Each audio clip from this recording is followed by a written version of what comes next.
Kaunti ya Elgeyo Marakwet imeshuhudia mauaji ya kiholela ya watoto na wanawake wasio na hatia kufuatia wizi wa mifugo wa mara kwa mara. Serikali ya kaunti sasa imeanza kuwahimiza wakazi kufuga mbuzi aina tofauti. Mbuzi hao wana manufaa makubwa ikilinganishwa na mbuzi wa kiasili wanaoibwa na wezi wa mifugo. Mbuzi hawa hawapendwi na wanaume wa jamii za Marakwet na Pokot, kwani hawatumiwi katika matambiko yao ya kitamaduni. Kwa mujibu wa watafiti, mfugaji anahitaji mbuzi 4 ambao hawapelekwi malishoni ila wanapewa chakula nyumbani. The county government are promoting dairy goats, which is able to promote, especially for women. They are getting ownership. The men are associated with the cattle, more so the livestock that is cattle. So this is a way of empowering women.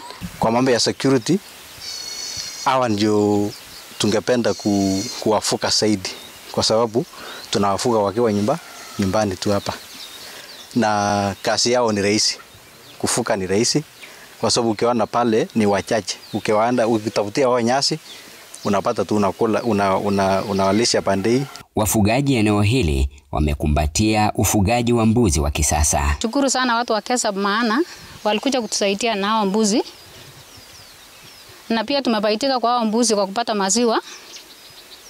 Maziwa imetusaidia sana, maana tunalishia watoto, tunapikia chai. Cultural norms, you realize that these improved dairy goats, they don't use them in their cultural events or ceremonies within the community. They still see it as if it is exotic.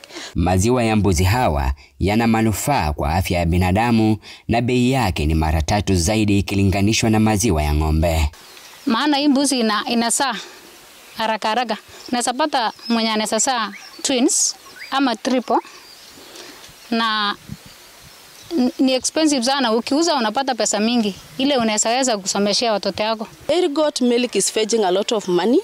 Within this particular area now, they are selling a liter 200 shillings, and when you compare with the cattle milk is 120 shillings. So you can see the difference. Mbuzi hawa wanasemekana kupendelea matawi ya viazi na mbaazi. Because of insecurity ya area, tunajaribu kueliminate wale indigenous, kwa sababu hao bandits wanakuja area hii. Na ukiwa hata pale kuchunga mbuzi yako, they can come, raid na wachukue. So hawa unaweza funga area, unawachunga na unaweza hata lukia kwa nyumba yako. John Wanyama, runinga ya Citizen, County ya Elgeyo Marakwet.